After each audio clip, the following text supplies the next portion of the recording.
ایک چغلی کھانے کی اجازت مانگی۔ چغل خور کو چغل خور کہا جائے تو وہ ناراض ہو جاتا ہے۔ چغل خور کی چغل خوری کا نتیجہ سرپھٹول کی صورت میں نکلتا ہے۔ یہاں وہ سوال آ گیا جناب، کہانی کا خلاصہ لکھنا ہے۔ آپ نے مختصراً ایک پیراگراف میں اپنے الفاظ میں اس کہانی کو بیان کرنا ہے، جو کہ اس کہانی کا خلاصہ کہلایا جائے گا۔ مختصراً ایک پیراگراف میں کہانی کا چوتھا حصہ۔ اس کے بعد ہے سوال نمبر 7، مندرجہ ذیل محاورات اور الفاظ کو اپنے جملوں میں استعمال کیجیے۔ تل ملانا، ذرا سی بات پر تل ملانا مسئلے کا حل نہیں ہے۔ ادموا، غیر اعلانیہ لوڈ شیڈنگ نے بچوں بزرگوں کو ادموا کر رکھا ہے۔ ہلکان ہونا، طویل سفر طے کر کے ہلکان ہو گیا ہوں۔ کانوں کان خبر نہ ہونا، اتنی بڑی رقم ملک سے باہر چلی گئی، کسی کو کانوں کان خبر نہ ہوئی۔ شش و پنج میں مبتلا ہونا، عالمی وبا کورونا کے باعث امتحانات اسکول کے حوالے سے بچے شش و پنج میں مبتلا ہیں۔ در در کی خاک چھانٹنا، انصاف کے حصول کے لیے در در کی خاک چھاننا پڑی۔ اس کے بعد ہے جملہ معترضہ۔ جملہ معترضہ ایسا لفظ یا جملہ ہوتا ہے جو وضاحت یا طنز کے لیے لکھا یا بولا جاتا ہے۔ اس کے ہونے یا نہ ہونے سے فرق نہیں پڑتا، البتہ اس کے نہ ہونے سے بات میں یک گونا تشنگی، ایک کمی محسوس ہوتی ہے، یک گونا تشنگی کا احساس ہوتا ہے، ایک کمی محسوس ہوتی ہے۔ مثلاً علی آج کل امریکہ میں ہے۔ اب کلیئر ہو رہا ہے، میں اگر جانتی ہوں اور آپ جانتے ہیں علی کون سے ہم بات کر رہے ہیں تو ہمیں سمجھ آ جائے گی، لیکن جو ہمارے درمیان کھڑا ہوگا اسے نہیں سمجھ آئے گی۔ اگر ہم یہ کہیں علی جو ہمارا کلاس فیلو تھا آج کل امریکہ میں ہے، تو سب کو بات سمجھ میں آ جائے گی۔ جو بریکٹ میں لکھا ہوا ہے یہ جملہ معترضہ ہے۔ ہما ہماری ہمسایہ ملازمت کر رہی ہے، بریکٹ میں ہماری ہمسایہ جملہ معترضہ جو کہ واضح کر رہا ہے۔ اب یہ جملہ صحیح ہے، ہما ملازمت کر رہی ہے، ٹھیک ہے، سمجھ میں آ رہا ہے۔ اب اتنی سارے لوگ ہیں، ان میں کون سی جو ہماری ہمسایہ ہے، پڑوسی ہے۔ علی میرا چھوٹا بیٹا بہت غیر ذمہ دار ہے، بریکٹ میں میرا چھوٹا بیٹا۔ یہ ہے جملہ معترضہ۔ کتاب سے بھی اس کی ریڈنگ کر لیتے ہیں۔ جملہ معترضہ، جملہ معترضہ ایسا لفظ یا جملہ ہوتا ہے جو وضاحت یا طنز کے لیے لکھا یا بولا جاتا ہے۔ اس کے ہونے یا نہ ہونے سے فرق نہیں پڑتا، البتہ اس کے نہ ہونے سے بات میں یک گونا تشنگی، ایک کمی کا احساس ہوتا ہے۔ چند جملے ملاحظہ کیجیے۔ مثالیں: نمبر 1، غبار خاطر، بریکٹ میں ہے مولانا ابوالکلام آزاد کے خطوط کا مجموعہ کا تازہ ایڈیشن مارکیٹ میں دستیاب ہے، بریکٹ میں جملہ معترضہ، بالکل وضاحت ہو جاتی ہے، کلیئر ہو جاتا ہے۔ دوسرا جملہ ہے، دوسری مثال، بلال، بریکٹ میں ہے پروفیسر فاروق کا بیٹا جماعت میں اول آیا ہے۔ سرگرمیاں دیکھتے ہیں۔ کسی کی پیٹھ پیچھے برائی کرنا یا کسی سے غلط باتیں منسوب کرنا فتنہ پروری ہے، فتنے کو پالنا، فتنے کو پرورش کرنا، آگ لگانا، بھڑکانا۔ اس کے نقصانات پر 10-12 سطروں کا نوٹ لکھیے۔ جناب ضرور لکھائیں گے، بتا رہے ہیں آپ کو ابھی، لیکن آپ نے یہ ساری معلومات اور مزید معلومات جمع کر کے مضمون لکھنا ہے، وہ لیسن کے دوران بھی میں آپ کو بتاؤں گی۔ طلبہ اپنے اساتذہ سے پوچھ کر کسی اور مصنف کی لوک کہانی پڑھیں، قصہ چہار درویش پڑھ لیں، داستان امیر حمزہ پڑھ لیں، اور آپ کو جو لوک کہانیوں میں آپ کو نام بتائے گئے ہیں ان میں سے آپ کوئی سی بھی پڑھ سکتے ہیں، بلکہ پڑھنے کی عادت ڈالیے، چاہے وہ اخبار ہی کیوں نہ ہو، اس لیے کہ اس سے آپ کی ویکیبلری میں، ذخیرہ الفاظ میں اضافہ ہوتا ہے، آپ کی رائٹنگ میں ایکسپریشنز آتے ہیں، آپ کی تحریر جان پکڑتی ہے، جو کہ مؤثر ہوتی ہے، اثر انداز ہوتی ہے، اور پھر بات بآسانی سمجھ میں آ جاتی ہے، الجھی ہوئی تحریریں نہیں ہوتی۔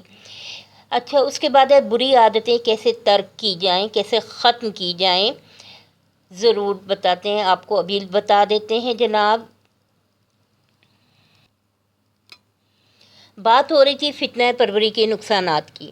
اسلام میں حقوق العباد کی بہت اہمیت بیان کی گئی ہے۔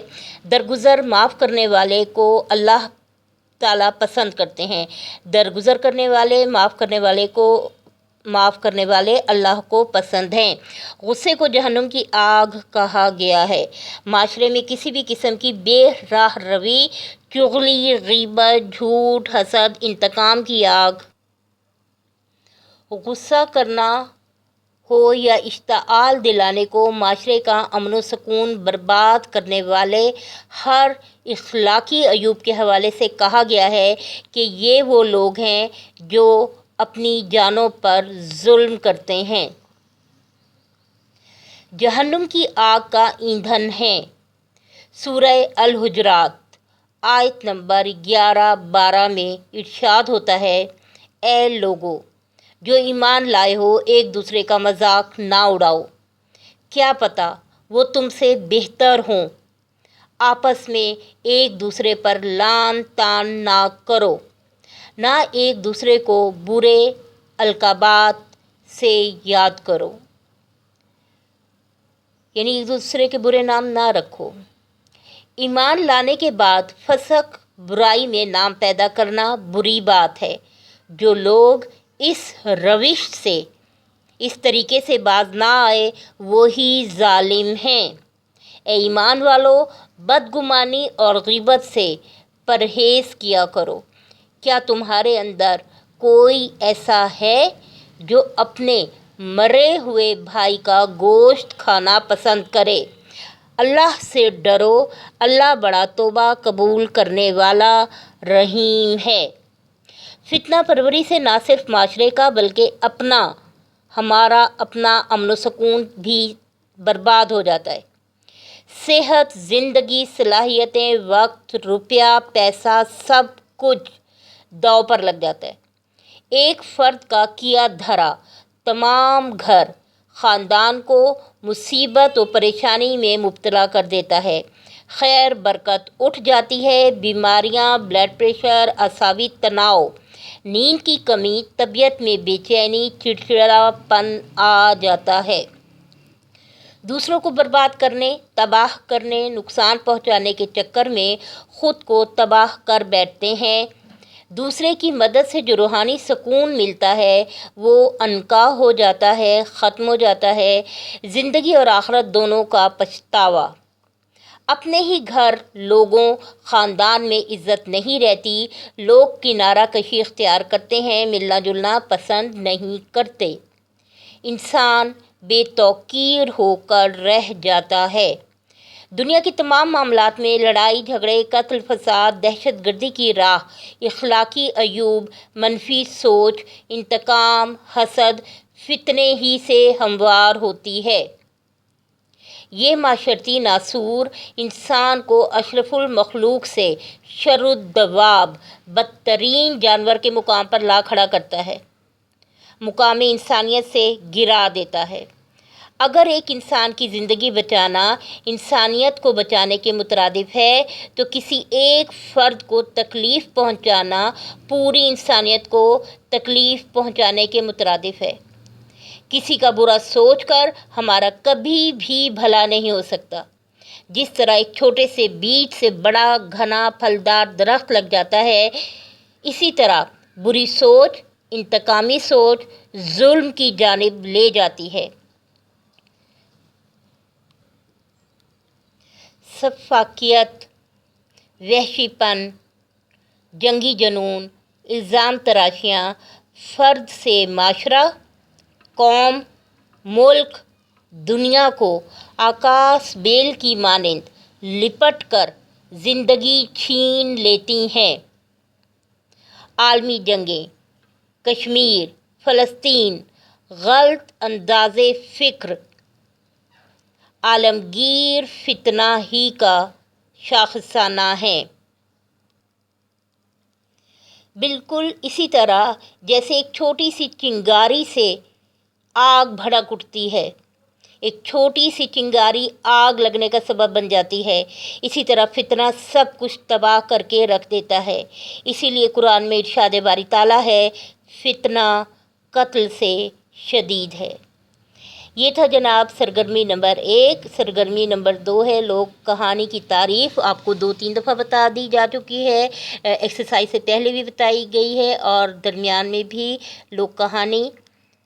اس کے بعد تیسری سرگرمی تھی بری عادتیں کیسے ترک کی جائیں، کیسے ختم کی جائیں، کیسے چھوڑی جائیں۔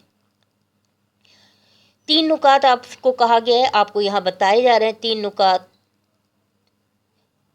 مضبوط قوت ارادی کے بغیر، خوف خدا رکھے بغیر، اچھے ماحول کے بغیر ان کو ختم کرنا مشکل ہو جاتا ہے۔ بری عادات ترک کرنے کے لیے نمبر 1، اس چیز پر یقین رکھیے، کامل یقین رکھیے، مکمل یقین رکھیے کہ برائی برائی ہے، چھوٹی ہو یا بڑی، تباہی کا پیش خیمہ ہے۔ اس بات پر مان جائیں کہ برائی برائی ہے۔ اگر کوئی آپ کو روک رہا ہے اور برا کہہ رہا ہے تو پھر اس کو مائنڈ کرنے کی ضرورت نہیں ہے۔ اس بات کو پر دل اور دماغ کو آمادہ کر لیں کہ برائی برائی ہے، چھوٹی ہو یا بڑی، تباہی کا پیش خیمہ ہے۔ اس کے بعد پہلا اہم چیز کہ اگر ہم بری عادتیں چھوڑنا چاہتے ہیں، قرآن اور سنت کو پکڑ لیں۔ صرف ہل کے پارا ختم کرنا، مکمل کر کے رکھ دینا، کیا سمجھ میں آیا؟ جب بات سمجھ ہی میں نہیں آئی تو عمل کیسے ہوگا؟ ایک لیسن، ایک چیپٹر کسی بک کا، فزکس، کیمسٹری، میتھس کا کوئی فارمولا سمجھ میں نہ آیا، ہمیں کتنی بے چینی ہوتی ہے کہ کیوں نہیں سمجھ میں آیا۔ کلام پاک 30 پارے، 114 صورتیں، اور ایک ایوریج پاکستانی کی عمر ہے 50 سے 60 سال، اور پھر قرآن سمجھ نہ آئے تو پھر ہم اپنے آپ کو مسلمان کیسے بنائیں گے؟ ہمارے معاملات کیسے صحیح ہوں گے؟ ہمارا لین دین کیسے صحیح ہوگا؟ خوف خدا، جہاں کوئی نہیں دیکھ رہا وہاں خدا دیکھ رہا ہے، اللہ دیکھ رہا ہے۔ یہ جان اللہ نے دی ہے، یہ زندگی اللہ کی عطا ہے اور مجھے اس کو واپس دینی ہے۔ خوف خدا رکھیے، اس لیے کہ آپ کے میرے ذہن میں آئی ہوئی سوچ، میری اور آپ کی نیت ارادہ بھی اللہ جانتا ہے۔ دل خدا کا گھر ہے، اللہ ہماری شہ رگ سے قریب ہے۔ احساس کیجئے، محسوس کیجئے، برائیوں سے بچ جائیں گے۔ دین کا فہم حاصل کیجئے، قرآن و حدیث سمجھ کے پڑھیے، عمل میں اتاریے۔ جو پڑھ رہے ہیں، جو سیکھ رہے ہیں، جو سمجھ رہے ہیں، اس پر عمل کرنے کی کوشش کیجئے، اپنے آپ کو روکیے۔ قرآن زندگی کا آئین، دستور ہے۔ ہم اپنے ہر عمل کے لیے اللہ کے سامنے جواب دہ ہیں۔ آخرت تو قائم ہونی ہی ہے، زندگی میں بھی ہمارے اعمال ہمارے آگے آتے ہیں۔ خوف خدا۔ دوسرا ہے جناب مضبوط قوت ارادی۔ مضبوط قوت ارادی، برائی کو برائی جانتے ہوئے دل و دماغ کو راضی کیجئے، متحرک کیجئے۔ اعمال کا دار و مدار نیتوں پر ہے۔ نیت، ارادہ، گمان، خیال، سوچ سے عمل مرتکب ہوتا ہے۔ کوئی نہیں دیکھ رہا، خدا سب دیکھ رہا ہے۔ تیسرا ہے ماحول، سازگار ماحول جہاں برائی کے راستے مسدود ہو جائیں، حق پر، سچ پر استقامت اختیار کرنی ہے۔ برائی کو چھوٹا مت جانیے، اس کی تباہی بربادی بہت بڑی ہوتی ہے۔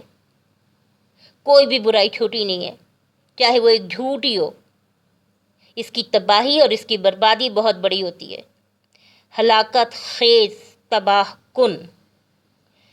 اس کے بعد جناب کے طلباء سے ایسی سماجی برائیوں کی فہرست تیار کرائیں جو ہمارے یہاں عام ہیں، اور طلباء سے وعدہ لیا جائے کہ وہ ہمیشہ ان سے بچتے رہیں گے۔ بیٹا، یہ حقیقت ہے، زندگی میں نور بھرنا ہے، زندگی میں روشنی آئے، روشنی حق ہے اور حق اللہ ہے۔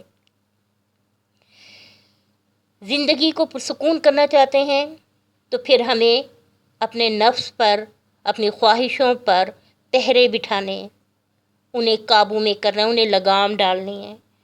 سماجی برائیاں کچھ میں بتا دیتی ہوں۔